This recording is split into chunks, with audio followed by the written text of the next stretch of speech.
Hello everybody and welcome back. My name is Kari and today I am doing my August TBR. So before we get into the wheel, and to be honest I'm probably going to do 4 spins this time. I'm fluctuating the number depending on how I feel at the beginning of the month because honestly this year's just kind of been a cluster.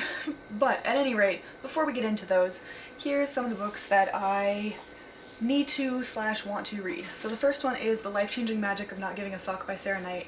This was loaned to me by my friend Courtney, also former health coach. Again, love her, she's amazing, go check her out, link down below as always. This is apparently really good at helping you set boundaries, which is something I think we can all improve on, and I would definitely like to check it out. It should be a pretty quick read, which means, you know, won't take long. I just haven't got there because it's been under a pile. The next one is The Little Old Lady Who Broke All the Rules by Katharina Engelman-Sundberg. This is what I'm going to read for my book club for, again, technically the month of July, but it's sort of the month of August, especially since we're meeting a week later this year. Oh boy. But this is, I mean, what it sounds like. She breaks all the rules. So she is 79, lives in a retirement home, but then the retirement home starts cutting corners to save money, so she and her friends decide to regain their independence, improve their lot, and stand up for seniors everywhere. They begin committing crimes. Apparently they start with a straightforward robbery of a nearby luxury hotel, which escalates into an unsolvable heist at the National Museum. This just sounds hilarious, and I am very much so looking forward to it. I would still like to read Bedazzled, the romance book that my cousin lent me. We've got to be coming up on close to a year now ago, so should probably get to this. And then the last one is the one that I was... apparently it got dark. Anyway, Written in My Own Heart's Blood by Diana Gabaldon. The one you all knew was coming because I procrastinated. I am 2 sections in out of, I should know how many sections, out of 9. So I'm about to start part 3 and it's as bad as I remembered. I like Ian, that's all I cling to, is that I like Ian. I think he's really fun, and honestly he's gonna be what gets me through.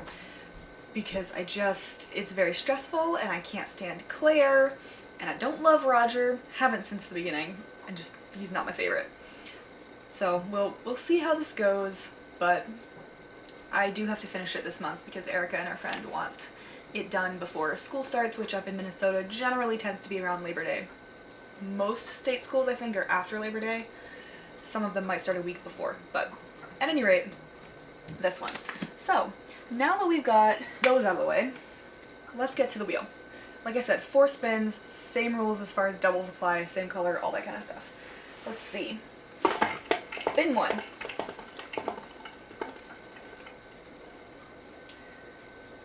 Oh, perfect. Nonfiction. Yes. Can you tell where I'm going with this? I mean, there are 2 that I could read for this, and if I can get this one out... There we go. Alright. For my birthday or Christmas, one of the 2, my friend Elliot from Rochester got me Patriot or Traitor by Anna Beer. This is about Sir Walter Raleigh, who is a courtier in the court of Elizabeth I. You know I love me Elizabeth I. I can't say her name correctly today, but I adore her. And that extends to everybody in her court and everything I can get my hands on about her. I have been eyeballing this one for months, since he gave it to me. And I've kind of been waiting for it to come up because there have been a lot of other books, as I gesture frantically with my hands, that I want to read. But now I have a solid excuse to prioritize this one, and I am so excited. The other one that I want to read is Hudson Bay Bound by Natalie Warren.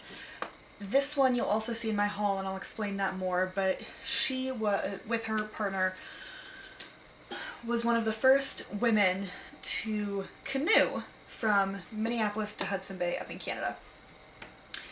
85-day journey, apparently. There's a dog involved, and should be short. It just sounds really fun, especially having read, whatever it was I read from my dad that I annotated over Christmas. something about the guy, I can't remember the title of it for my life, but the guy traveled by various modes of transportation from the East Coast along the Canadian-US border from Maine all the way to Oregon. Washington? Whichever one is on top. I have been in the States my whole life. I used to know exactly which one is on top. I couldn't tell you to save anybody at this point, but at any rate, whichever one of those is on top. So I find that stuff very interesting, and this was at my local independent bookstore, Zenith Books, so yeah, like I said, more in my haul, but this is also an option. As for spin number 2, let's figure out which other one I'm doing. Okay. Oh, mystery. That could be fun. So, spin number 2.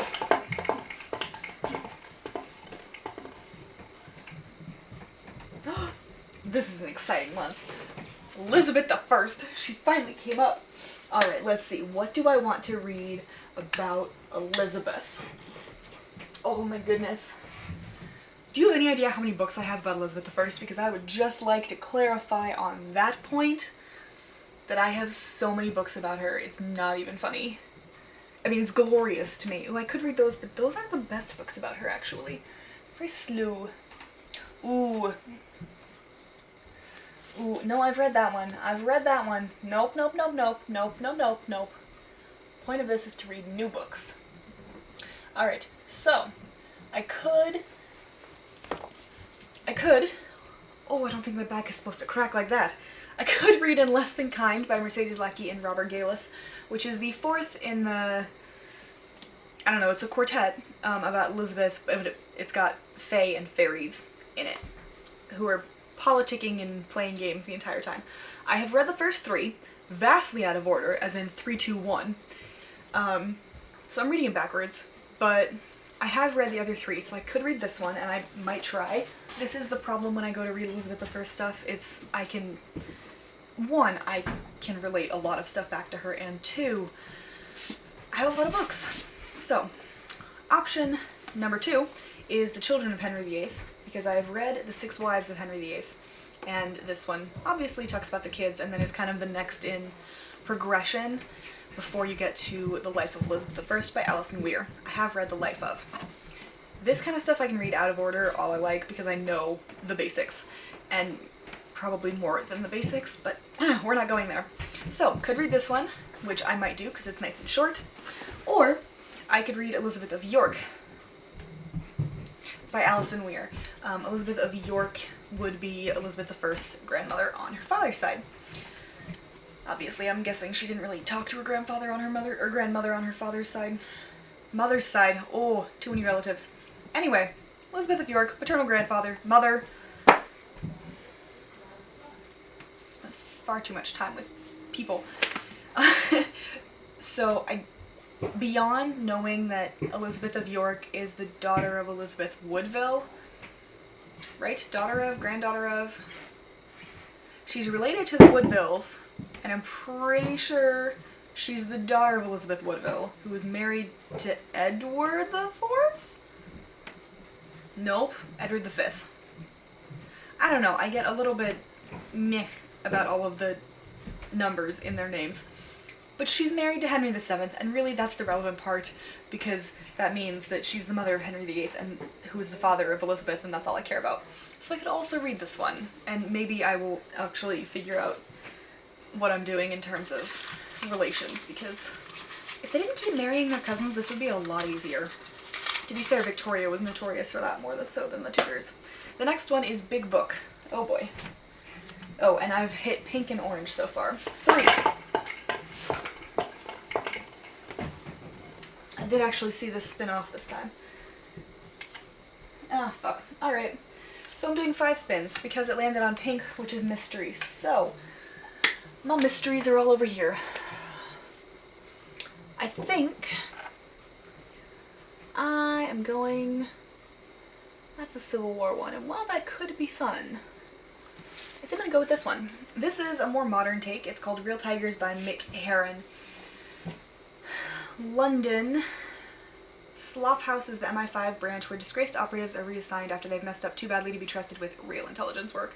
The Slow Horses is the failed spies are called are doomed to spend the rest of their careers pushing paper, but they want back on the action. When one of their own is kidnapped and held for ransom, they must defeat the odds, overturning all expectations of their incompetence, to breach top-notch security of MI5's intelligence headquarters, Regent's Park, and steal valuable intel in exchange for their comrades' safety. Kidnapping is only the tip of the iceberg, though. So, yeah, more modern, but it is set in the UK, so I can forgive that. God, I got this years ago, which means, hopefully, that I can actually make more of a dent in my TBR. So that was spin 3 out of now 5. Alrighty, Outside the West is the next prompt that I'm replacing it with. Thank you. Alright, then we have LGBTQ+. So, ooh, perfect. I am going to go with The Ever-Cruel Kingdom by Rin Chapeko. Basically all of Rin Chapeko's books are LGBTQ+.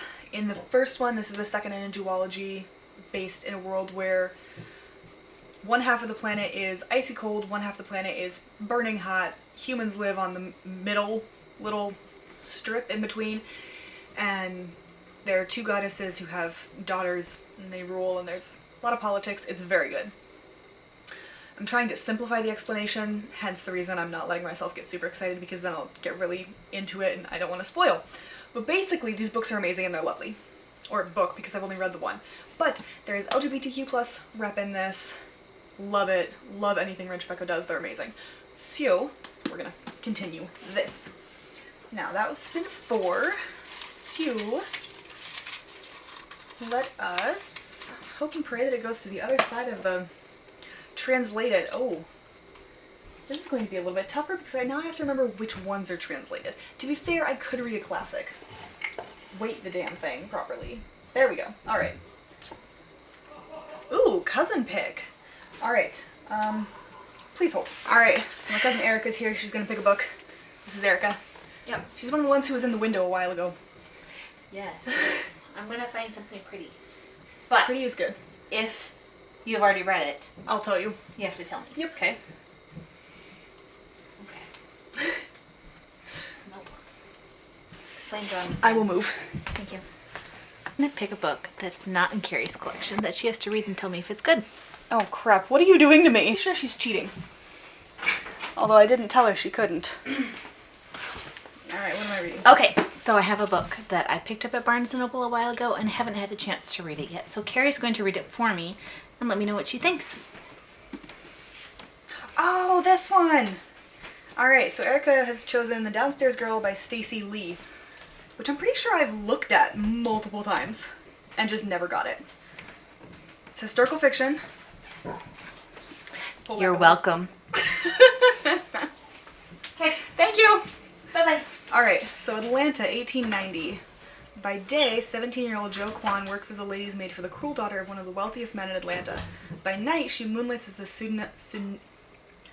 pseudonymous, there we go, author of a newspaper advice column for the genteel southern lady, Dear Miss Sweetie. When her column becomes wildly popular, she uses the power of the pen to address some of society's ills.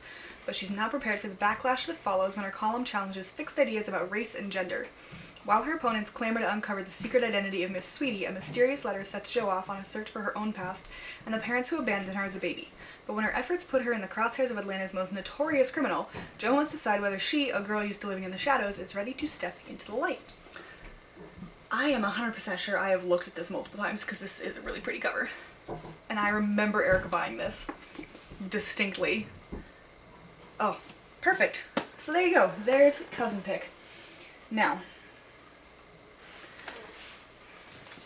that was 1, 2, 3, 4, 5. Perfect.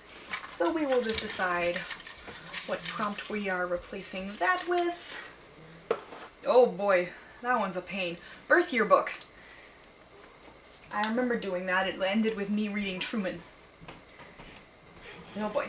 But that's okay. I don't have to deal with that for another month. So those are the books I want to read, plus the stack of 4 that I have to read.